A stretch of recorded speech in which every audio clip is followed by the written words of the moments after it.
That should be all the images we need.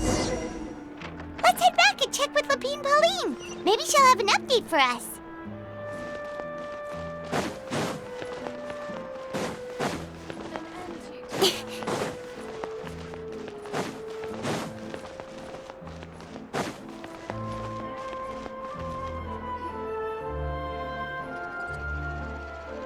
Huh?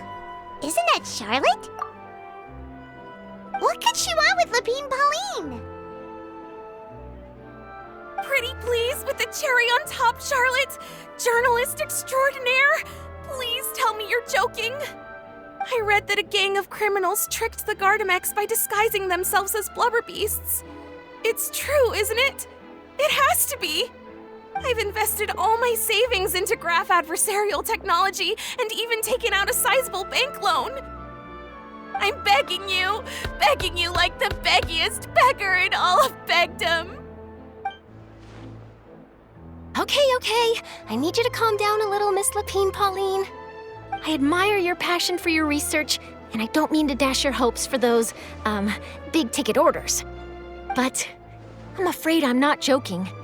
The Blubber Beast incident was a short story mailed to us by an anonymous amateur author, written in the style of a true story. Oh, Paimon sees what happened here. Sounds like the report Lapine Pauline read in the Steambird wasn't in the news section after all.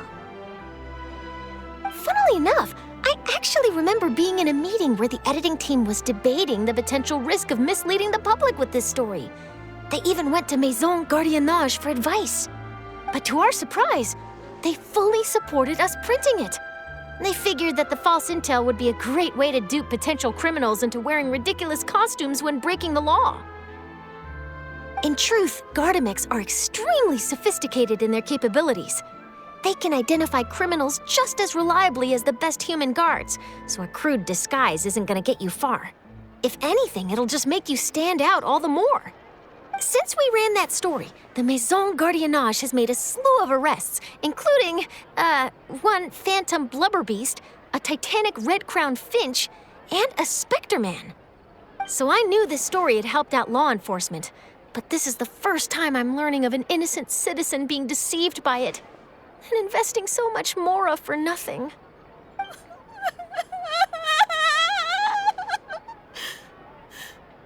Uh-oh. So Lapine Pauline's whole research project is based on a fictional story? Which means we're not gonna get a big bonus after all. But more importantly, she's gonna lose everything she's invested. Traveler! Paimon! You're back! I was in the area taking some photos for a story when I got to talking to Miss Lapine Pauline about her research. She told me about your collaboration. She was hoping I could write an article to spread awareness about image recognition technology. She even paid me for the article and gave me one of her prototype devices before I could get a word in. I unfortunately had to dash her hopes, and I'm afraid all your hard work was in vain too. She's desperately trying to find a way to rescue the project and get you the mora you're due. I've tried to let her down gently, but she's finding it all very hard to accept. This is a new situation for us, too. It's such a pity. It seems like the author was only trying to make the story interesting, and the Maison Gardiennage only had Fontaine's best interest in mind. Wait, Miss Lapine Pauline, what are you doing? I'm gonna pick a fight with a Gardamek, head to the opera at Biclez, and get a one-way ticket to the Fortress of Meropide. That way, I won't have to repay my debts. It's the only way I can afford to keep on living. Whoa, there's no need to go that far. I mean, come on, look at you. You wouldn't even dent the Gardamex armor. In all likelihood, they'd only hold you up at the Maison Gardiennage for a few days before letting you out, and then you'd still have to repay your debts. Actually, instead of going into the technicalities of that, how much did you actually invest? How bad can it really be? 270,000 mora. Okay, well, escaping to the Fortress of Meropide over a sum like that seems like a last resort. Surely there must be other options. Not anymore. I used to be an equipment supplier to the Fontaine Research Institute before that blew to pieces, and now I'm just a small-time engineer. I scraped together some savings over the past few years, but I put every last mora into this project, and now I'm left with nothing. It's not just my savings that are gone. It's my whole future as a graph adversarial technology specialist and my dreams of becoming a billionaire one day.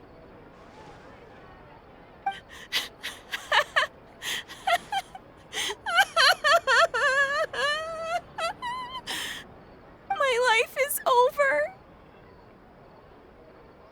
Don't despair, Miss Lapine, Pauline. I think I know a way for you to turn this around. This prototype you've given me, the camera lens for image recognition sample collection. It's really quite something. You said you designed it specifically for high-fidelity image capture and analysis, yes? The rapid focal length adjustment is a very useful function in its own right.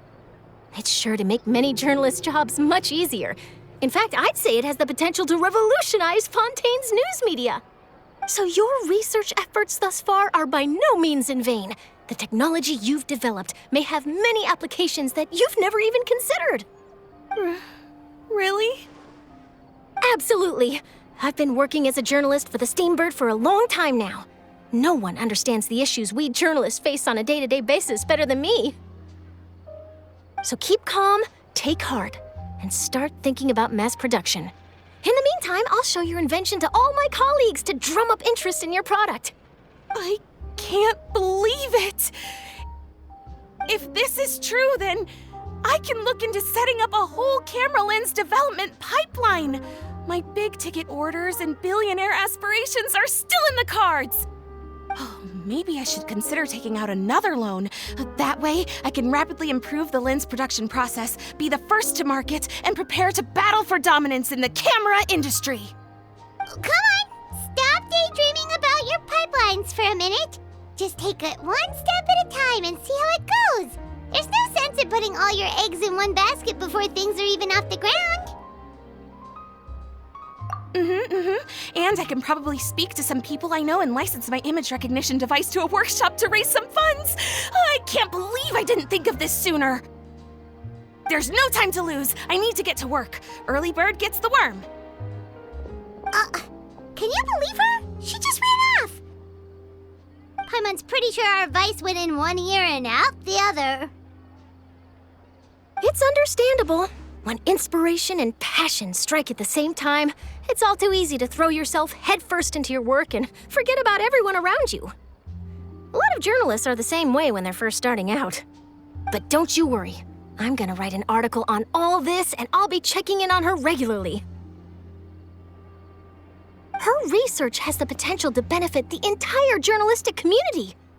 I'll give her plenty of input to stop her from going down any rabbit holes and make sure mass production of her lens can begin as soon as possible. It's reassuring to know that you'll be looking out for her, Charlotte. Actually, you know what? Why don't you two take this prototype lens? I'm sure you'll have plenty of chances to use it on your travels. It takes the right person to get the most out of a new technology. In your hands, it's sure to capture some amazing sights. Thanks a lot, Charlotte. No bonus, no biggie. This makes everything worth it. You're welcome. I got something out of this too. The beginnings of a very interesting news story. The boundaries between real news reports and news-like fiction must not be blurred, even when there's a compelling justification for doing so. Yes, that's how I'll phrase it to the editors when I give them my feedback. Let's hope we don't mislead any more well-meaning citizens in the future.